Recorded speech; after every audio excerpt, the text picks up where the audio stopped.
অস্ট্রেলিয়ার বিপক্ষে ঐতিহাসিক টেস্ট জয় করেছে বাংলাদেশ। বাংলাদেশের এই জয় নিয়ে আজ কথা বলবো সিনিয়র রিপোর্টার মাজহারুল ইসলামের সঙ্গে। মাজহার ভাই, বাংলাদেশ চমৎকার একটি জয় পেয়েছে, কি মনে করছেন আপনি? এই জয়ের পিছনে কারণটা কি হতে পারে? ঐতিহাসিক জয়, আমি যেটা মনে করি এই জয়টা বাংলাদেশের ইতিহাসের সেরা জয়। ওডিআই, টি20, এশিয়া কাপ ফাইনাল খেলা, ওয়ার্ল্ড কাপের কোয়ার্টার ফাইনাল খেলা, চ্যাম্পিয়ন্স ট্রফির সেমিফাইনাল খেলা, আপনি যাই বলুন না কেন এই জয়টা সবচেয়ে বড় জয়। আমি যেখানে দাঁড়িয়ে আছি টিএসসি, বাংলাদেশের একটা হার্ট প্রাণ। এখানে যদি যখন আমরা টি20 জিতি, ওডিআই জিতি, অনেক উদযাপন হয়, আপনি নিজেও দেখেছেন। কিন্তু টেস্ট ক্রিকেটটা আমাদের শেষ সংস্কৃতির সাথে এখনও যুক্ত হয়নি। এই জন্য আপনি কিছুই দেখছেন না, শুধু গরম দেখছেন, কেউ নেই, উদযাপন দেখছেন না। এটা টি20 হতো, ওডিআই হতো, উদযাপন দেখতেন। কারণ 140 বছর টেস্ট ইতিহাসে কেউ কখনো এত কম সময়ে অস্ট্রেলিয়া মাটি থেকে এমন ডমিনেট করেনি বা টেস্ট জিতেনি। বাংলাদেশ মাত্র তৃতীয় টেস্টে গিয়ে জয় পেয়েছে। এক কথা অসাধারণ। দেখুন, অস্ট্রেলিয়ার গণমাধ্যম বা অস্ট্রেলিয়া বলা হচ্ছে যে এই দিনটা হচ্ছে অস্ট্রেলিয়ার ক্রিকেটে কালো অধ্যায়। তারা টেস্ট ক্রিকেট তাদের কালচারে টেস্ট ক্রিকেটটা এমনভাবে আছে, তারা ওয়ার্ল্ড কাপ থেকে বিদায় হয়ে গেলে হয়তো এত কষ্ট পায় না যতটা টেস্ট হারলে পায়। সেটাই হয়েছে, তারা টেস্টটা হেরেছে। অন্যদিকে আমরা এতটা উদযাপন করতে পারতাম বা উদযাপন করি যে বাংলাদেশ দল এত বড় জয় পেয়েছে, বাংলাদেশ ইতিহাসে সেরা জয় পেয়েছে। তবে এটা আমাদের সমর্থকদের মাঝে সেটা নেই। আপনি টি20 জিতে যাচ্ছেন, ওডিআই জিতে যাচ্ছেন, এবং অনেক উদযাপন হয়, সেটা টেস্টে হয় না। বাট আমি বলবো, আমরা যারা টেস্ট ক্রিকেট ফলো করি বা ক্রিকেটটা দেখি, যারা টেস্ট ক্রিকেট ফলো করে, যারা ক্রিকেট দেখে, তাদের কাছে আজকের দিনটা স্পেশাল এবং তাদের কাছে এই জয়টা সবচেয়ে আলাদা এবং সবচেয়ে বড়। বাংলাদেশের এই ঐতিহাসিক জয়ে আপনি কাকে নায়ক মনে করেন? মহানায়ক মিরাজ। যে মিরাজ বিপিএলে খেলার সময় মাঠে নামতে পারেননি, সমর্থকরা দুয়ো দিয়েছেন, ভুয়া বলেছেন, দালাল বলেছেন, মাঠের মাঝখানে তাকে দেখলেই চিল্লাচিল্লি করেছেন। আমি পুরোটা বিপিএল কভার করেছি সিলেটে, সেখান থেকে শুরু। এরপর ন্যাশনাল টিমে খেললেও ক্যাপ্টেন্সি বাদ দিতে বাধ্য হয়েছেন, অধিনায়কত্ব চাপ এসেছে ওখান থেকে। আমি বলবো, আমিও অনেক ভিডিও বানিয়েছি, আমিও আপনার সাথে কথা বলেছি মিরাজকে হয়তো বা অধিনায়কত্ব থেকে সরানো উচিত বা চিন্তা করা উচিত, আমিও বলেছি। কিন্তু তাকে সেই সম্মানটা আমরা দেই, ক্রিকেটার হিসেবে সম্মানটা দেয়। আমি এটাও বলেছি যে মিরাজ তো সাকিব না, মিরাজ তার কাছে আমরা যদি সেটা পারফরমেন্সটা আশা করি যে মিরাজ সাকিবের মতো পারফর্ম করবে, তেমনটা না। মিরাজ ক্যাপ্টেন্সি করার পরেও কিন্তু পারফরমেন্স তার আগের থেকে ভালো ছিল গ্রাফটা। হ্যাঁ, আমরা আশা করি ক্যাপ্টেন বেস্ট পারফরমেন্স করবে, ম্যাচ জেতাবেন, সেটা হয়নি। বাট আমার মনে হয় ক্রিকেটার মিরাজকে সেই সম্মানটা দেওয়া উচিত। আমার মনে হয় মিরাজ এখনই ওডিআই টিমে বাদ পড়ার প্লেয়ার না, থাকবেন দলে, মাঝে মাঝে বাদ পড়বেন, অন্য কেউ কম্বিনেশন অনুযায়ী খেলবেন, কিন্তু মিরাজকে আপনি এখন বাদ দিতে পারবেন, এখন দাঁড়াল বলতে পারবেন না। আমি সেই জন্য বলবো যে এই ম্যাচের মহানায়ক মিরাজ। কারণ প্রথম ইনিংসে বাংলাদেশ দল লিড পেত 120 রানের, সেটা 288 নিয়ে গেছেন মিরাজ। প্রথম ইনিংসে বল করেনি, 4 ওভার বল করেছে, দ্বিতীয় ইনিংসে ম্যাচ তিনি জিতিয়েছেন। অন্যদিকে আপনি বলবেন হ্যাঁ, ফার্স্ট ইনিংসে মেইন মোমেন্টাম বা জিততে পারে সে আশা দিয়েছেন হাসান মাহমুদ। আমি এগ্রি, আমি তাকে ম্যাচ সেরা দিব, ঠিক আছে। বাট আমি বলবো যে এই ম্যাচের পুরো নায়ক হচ্ছেন মেহেদী হাসান মিরাজ। যখন ক্যাপ্টেন্সি হারিয়েছেন, যখন তামিম ইকবাল তাকে বাদ দিয়েছেন বা বিসি সভাপতি বলেছেন তার কাছে বেস্ট দরকার, তখন তাকে বাদ দেওয়া হয়েছে। সেখান থেকে মিরাজ মন খারাপ ছিল, ফোন বন্ধ ছিল, সিম চেঞ্জ করেছেন, অস্ট্রেলিয়ায় গেছেন, প্রস্তুত ম্যাচ খেলেছেন, এমন পারফরমেন্স করা এটা আসলে সবাই করতে পারে না যে মিরাজ করেছেন। আমি এখনও বলবো টি20 তার জায়গা নেই, আমি এখনও বলবো ওয়ানডেতে তার সব ম্যাচ খেলবেন না, বাট থাকা দরকার। আমি এখন বলবো টেস্টে মিরাজ বেস্ট পারফর্মার।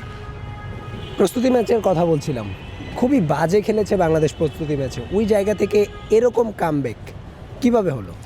ক্যাপ্টেন শান্ত আনবিলিভেবল। শুধুমাত্র আমি বলবো না যে বাংলাদেশের এশিয়ার অন্যতম ক্যাপ্টেন বলে ভুল হবে না, আমি এর আগেও বলেছি। অনেকে আমাকে বলে যে ভাই আপনি শান্তর দালালি করেন, শান্তকে নিয়ে কথা বলেন, শান্ত ক্যাপ্টেন্সি নিয়ে কথা বলেন। আমি সবসময় বলি, কারণ আমি তাদের মিশেছি। আমি ক্যাপ্টেন মিরাজ শান্তদের সাথে মিশেছি। যেদিন মিরাজ ফার্স্ট কল পান ন্যাশনাল টিমে, আমি ফোন দিয়েছি তাকে যে ডাক আসতে যাচ্ছে, ন্যাশনাল টিমে আসছো তুমি। সো এমনটা নয় যে আমি অনেক বড় কিছু হয়ে গেছি, বা আমার যোগাযোগ আছে, আমি কথা বলে, আমি দেখি কার মানসিকতাকে কে ক্যাপ্টেন হিসেবে লিড দিতে পারেন। আমি এইখান থেকে আমার এক্সপিরিয়েন্স থেকে বলতে পারি যে কে কেমন করতে পারেন। তো সেখান থেকে বলেছিলাম যে মিরাজকে যা দেখেছি, শান্তকে যা দেখেছি, তার কোনো ইনভলভমেন্ট নেই, শান্ত অন্য জায়গায় মেশেন না, তার বিজনেস নেই, তার ইন্ডোর্সমেন্ট নেই, কিন্তু শান্ত শুধু খেলা নিয়েই থাকেন। তার খাওয়া দাওয়া, ঘুমানো, সব কিছু খেলা নিয়ে, এবং প্লেয়ারদের সাথে তার কমিউনিকেশন ভালো, কোচের সাথে কমিউনিকেশন ভালো, এবং সে সাহস সিদ্ধান্ত নিতে পারে। এই জন্য বলেছিলাম শান্ত বেস্ট ক্যাপ্টেন, এবং সেই ক্যাপ্টেন্সি দিয়েই পুরো দলকে চেঞ্জ করেছে। হ্যাঁ, তার কাজের দিয়ে লেগেছে, সেখানে মুমিনুল আছেন, হেল্প করেন, সেখানে মুশফিক আছেন, হেল্প করেন, সেগুলো তো অবশ্যই আছে, কিন্তু মেইন কাজ যে ক্যাপ্টেনের সেটা কিন্তু মিরাজ শান্ত করেন। এবং শান্ত অন্যদের হেল্প পেয়েছে আমি যেটা বললাম, সাথে অন্যরা যে এক্সপিরিয়েন্সটা আছে সেটা কাজে লাগিয়েছে। এই জন্য 54 রানে অল আউট হওয়ার পরে বাংলাদেশ দল এই কামব্যাকটা করতে পেরেছে। 4টা দিন ভাই, 4টা দিন বাংলাদেশ দল ডমিনেট করেছে, 4টা দিনই ডমিনেট করে জিতেছে। অস্ট্রেলিয়া একটা মিনিটের জন্য মনে হয় অস্ট্রেলিয়া জিতবে। সো এটা চারটিখানি কথা নয়, এটা সারা ওয়ার্ল্ডকে চেঞ্জ করে দেয়। দেখুন অ্যাঞ্জেলো ম্যাথিউস বলেছে যে আইসিসি যে সিদ্ধান্ত নিতে চেয়েছিল যে দ্বিস্তর টেস্ট ক্রিকেট বাতিল করে দাও, বাংলাদেশ দেখিয়ে দিয়েছে, প্রমাণ দিয়েছে। সো বাংলাদেশের এক্সাম্পল হয়ে গেছে শ্রীলঙ্কার ক্যাপ্টেনের জন্য, এক্সাম্পল হয়ে গেছে অন্যদের জন্য। এই এক্সাম্পলটা দরকার ছিল। বাংলাদেশকে নিয়ে অনেক কথা হতো, বাংলাদেশ দলের টেস্ট হিসেবে বাদ দাও, বাংলাদেশ দল টেস্ট ভালো খেলে না, ভারত থেকে বা অন্য দেশ থেকেও এই দাবি এসেছে বাংলাদেশ টেস্ট ভালো। হ্যাঁ, আমি এখনও বলছি বাংলাদেশ আবার খারাপ করতে পারে, কিন্তু যেটা করেছে এটা দারুণ করেছে। আমি কমিটমেন্টে আমি নিজে প্রশ্ন তুলেছি, বাট এই ম্যাচ দেখে আমি সরি বলছি কারণ এই ম্যাচের পর, এই সাফল্যের পর আমার মনে হয় যে বাংলাদেশ এই টিমকে নিয়ে আসলে আগামী 5-6 মাস কথা না বলাই বেটার। সো আমি গ্রেটফুল প্লেয়ারদের কাছে, আমি এনজয় করেছি, আমি গর্ববোধ করি। অস্ট্রেলিয়া তাদের সর্বোচ্চ শক্তিটা নিয়ে খেলেছে, বাংলাদেশ সেই তুলনায় অনেককে মিস করেছে, ইনজুরির কারণে অনেকে বাদ পড়েছে। এরপরেও বাংলাদেশের এমন দুর্দান্ত কামব্যাক, এমন খেলা আপনি কি আশা করেছিলেন কিনা? অ্যাশেজ যেটা হয়েছে সেখানে 2টা ম্যাচ খেলতে পারেননি কামিংস এবং লায়ন, তাদের বেস্ট টিম ছিল না বাংলাদেশ।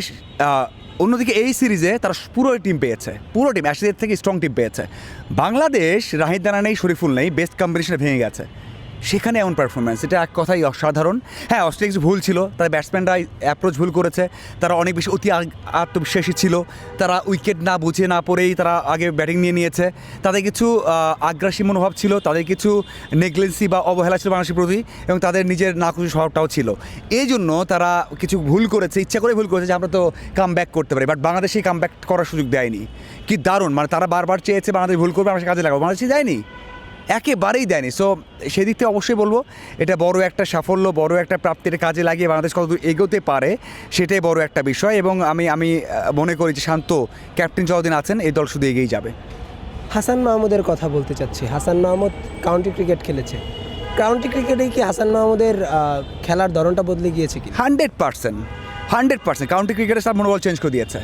আপনি সাকিব আল হাসান হয়েছেন আইপিএল খেলতে গিয়ে, আপনি লিটন দাস ব্যর্থ হয়েছেন ফ্র্যাঞ্চাইজিতে এসে দেশে ভালো করতে পারেন না, আপনি বাইরে ভালো করবেন, আত্মবিশ্বাস দ্বিগুণ হবে। তো ওই কাজটা হয়েছে, কেন্টে ভালো করেছেন হাসান মাহমুদ, সেটা অবশ্যই কাজে লেগেছে। এবং তার বোলিং নিয়ে কোনো আমার সন্দেহ ছিল না। আমি ইন্টারভিউ করেছিলাম বেশ কয়েকজনের দেশি বিদেশি কোচের বিপিএলের সময়, আমার মনে আছে তখন খালেদ মাহমুদ সুজন বলছিলেন যে এই ছেলেটাকে সবটা ফর্মেটে খেলানো উচিত, he is the best bowler, সিমের 2 পাশ দিয়েই সুইং করাতে পারেন, কন্ট্রোল আছে, বাতাসে সুইং পান, তো তার মতো বোলার বাংলাদেশে নাই, এটা বলেছিলেন। তখন হয়তো আমরা বলেছি না ওয়ার্ল্ড কাপে নেওয়া যায় না, সাদা বলার নেওয়া যায় না, ঠিক আছে টেস্টে খেলবে, বাট আমি বিশ্বাস করি যে ওই কথাগুলো বলেছেন কোচিং স্টাফরা ঠিক বলেছেন। এবং কেন্টের যে খেলাটা এটা তার পুরো ক্যারিয়ারটা চেঞ্জ করে দিয়েছে।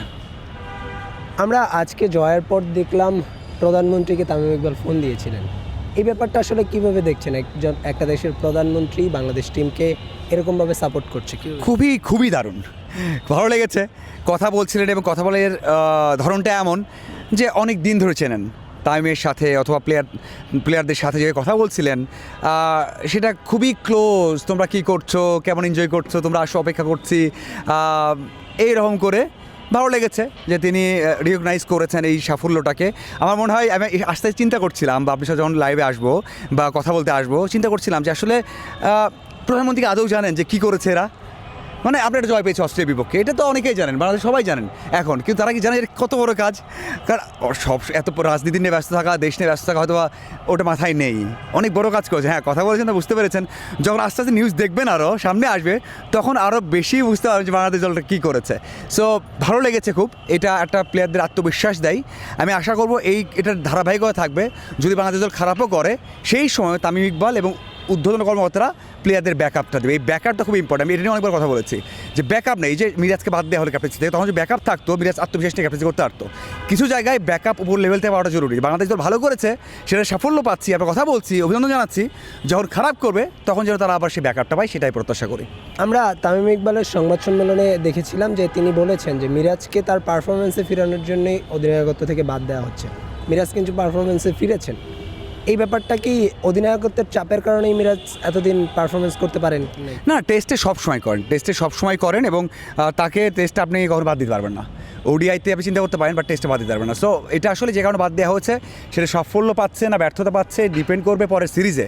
সাউথ আফ্রিকার এগেনস্টে বা একটা সিরিজ হওয়ার কথা সামনে, সেটা আয়োজন করে বিসিবি বাইরে কোনো দেশের সাথে, সেটা জিম্বাবুয়ে হতে পারে, আয়ারল্যান্ড হতে পারে, সেখানে কেমন করছে ক্যাপ্টেন লিটন দাস তার উপর ডিপেন্ড করবে। যদি খারাপ করে তাহলে তো আপনার প্রশ্ন আসবেই, বাট ভালো করলে, কারণ সাদা বল লাল বলে আলাদা ক্যাপ্টেন থাকা উচিত। 3টে ক্যাপ্টেন বাংলাদেশে এখনও দরকার নেই, 2টি ক্যাপ্টেনই জরুরি, সেটা সাদা বল এবং লাল বলে, সেটা খুব ভালো হয়েছে। কিন্তু সাফল্য পাওয়া যাচ্ছে কিনা মাঠে খেলা সেটা হয়তো আমরা জানতে পারবো যে সে নেক্সট সিরিজগুলোতে কী হয়। আর আপনি বলছেন মিরাজের কথা, মিরাজ বললাম না যে লেজেন্ডারি ক্রিকেটার বললে ভুল হবে না, তার তো প্রায় 230টা উইকেট টেস্টে এবং রানও করেছেন। টেস্ট নিয়ে কোনো অ্যাবিলিটি নিয়ে সংশয় নেই। হ্যাঁ, সংশয়টা আছে T20 এবং ওডিআইতে। শেষ কয়েকটা 2টা প্রশ্ন করতে চাই আবারও মিরাজকে নিয়ে। অনেকে মিরাজের সাথে সাকিবের তুলনা করতে চাচ্ছেন, আপনি কি ওইভাবে দেখছেন কি? আমি কখনোই তুলনা করি না, তুলনা করতে চাইও না। সাকিব আল হাসান বাংলাদেশে আসবে না, সাকিবই জীবনেও আসবে না। বাট মিরাজ টেস্টে তো আজ যেটা করেছেন সে সাকিবও করতে পারেননি, হয়তো পারতেন থাকতেন। সেটাই বললাম যে মিরাজের আলাদা একটা স্বকীয়তা আছে, আলাদা খেলার স্টাইল আছে, বাট মিরাজ কখনো সাকিব হতে পারবেন না। আর আমি চাইও না সেই চেষ্টাটা করুক, কারণ তার যেটা বেস্ট সেটা যদি একটা ফর্মেট বা 2টা ফর্মেটে খেলতে পারেন ওডিআই এবং টেস্টে, সেটা বাংলাদেশ অনেক লাভবান হবে। আমি আবারও বলছি সাকিবের মতো কেউ হবে না, কখনো কোনো ক্রিকেটার আসবে না। সেই দিক থেকে একটা 2 ফর্মেটে যদি অন্য কেউ সাকিবের 70% করতে পারেন, 80% করতে পারেন, সেটা বাংলাদেশ দলের জন্য অনেক বড় অবদান হবে এবং বাংলাদেশ দলের জন্য অনেক কাজে আসবে। সো আমি বিশ্বাস করি মিরাজ সেই কাজটা মনোযোগ দিয়ে করবেন এবং অন্য কিছু চিন্তা না করে শুধুমাত্র তার পারফরমেন্স মনোযোগ রাখবেন। যদি রাখেন তাহলে অবশ্যই বাংলাদেশ দল অ্যাটলিস্ট 2টা ফর্মেটে বেস্ট সার্ভিসটা তার পাওয়া যাবে। অস্ট্রেলিয়া তো টেস্টে খুব ভালো একটা দল, এই দলকে বাংলাদেশ হারানো, অস্ট্রেলিয়া কি ভুল করেছে বলে মনে করি? ওই যে বললাম না, টস জিতে আগে তারা ফিলিং নেওয়া উচিত ছিল, সে সবাই বলেছে, হেডও বলেছে, ওটা খুব ভালো করতো। সাথে হচ্ছে বাংলাদেশ দলের তারা যতটা ভুল করেছে এরপরে তার থেকে বাংলাদেশ দল বেশি ভালো কাজ করেছে, ভুল করতে বাধ্য করিয়েছে, ওদেরকে প্রেশার ক্রিয়েট করেছে, ওরা শর্ট খেলতে বাধ্য হয়েছে, ওরা শর্ট বল করতে বাধ্য হয়েছে, সেগুলোকে শর্ট খেলেছেন, ছক্কা হাঁকিয়েছেন, রান লিক করেছেন, যেটা আমার আশা ছিল না যে ওরা তো খুব টাইট বল করবে এবং ওখান থেকে রান পাবে না বাংলাদেশ দল, কিন্তু ওরা ভুল করেছে, সেই ভুল করতে বাধ্য করেছে বাংলাদেশ দল। এটা বলতে বাংলাদেশ খুব ভালো খেলেছে, কিন্তু অস্ট্রেলিয়া খুব বেশি ভুলের সুযোগ দেয়নি। সো আমি বলবো যে ওরা টস জিতে ফিল্ডিং নেয়নি, এটা একমাত্র বড় ভুল, এরা এই জন্য তারা এই ম্যাচটা হেরে গেছে। শেষ প্রশ্ন করব আপনার কাছে, বাংলাদেশ দলের এই ধারাটা কি ধরে রাখতে পারবে কিনা, বা আমাদের পাইপলাইন কি আদৌ ঠিক হবে কিনা, কি মনে হয়? পাইপলাইন ঠিক করা জরুরি, সুযোগ দেওয়া জরুরি এবং এই ধারাবাহিক ধরে রাখতে পারবে আমি বিশ্বাস করি। কারণ হচ্ছে এইরকম জয় আত্মবিশ্বাস দেয় এবং পরে যে সিরিজগুলো আছে আপনি তা দেখতে পারবে যে কতটা আত্মবিশ্বাসী দেখা যায়, কতটা কনফিডেন্ট দেখা যায় এবং কতটা কৌশলী দেখা যায়, সেটা নেক্সট সিরিজে দেখা যাবে। যেমনটা 2003 সালে বাংলাদেশ দল 2টা ইনিংসে হেরেছিল অস্ট্রেলিয়ার বিপক্ষে, কিন্তু সেখান থেকে পাকিস্তানে গিয়ে আবার মুলতানে জিততে নিয়েছিল, মুলতানে ওই সময়টাতে। সো এই যে একটা ছোট 2টা ম্যাচ হারার পরে যে আত্মবিশ্বাস পেয়েছিল, এখানে আমরা ঐতিহাসিক জয় পেয়েছে, আমরা ওদেরকে হারিয়ে দিয়েছি, মানে ইনিংস ব্যবধানের মধ্যে হারিয়ে দিয়েছি, 9 উইকেটে হারিয়ে দিয়েছে। এটা অবশ্যই অনেক দূর নিয়ে যাবে এবং বাংলাদেশ দল যে টেস্ট চ্যাম্পিয়নশিপ ফাইনালে খেলার যে কথা উঠছে, ফাইনাল না খেলতে পারলেও আমার মনে হচ্ছে বাংলাদেশ ভালো একটা অবস্থান থেকে শেষ করতে পারবে। দর্শক, কথা বলছিলাম বাংলাদেশের ঐতিহাসিক টেস্ট জয় নিয়ে। এই জয় বাংলাদেশকে কতটা আত্মবিশ্বাসী করবে তা এখন দেখার অপেক্ষায়।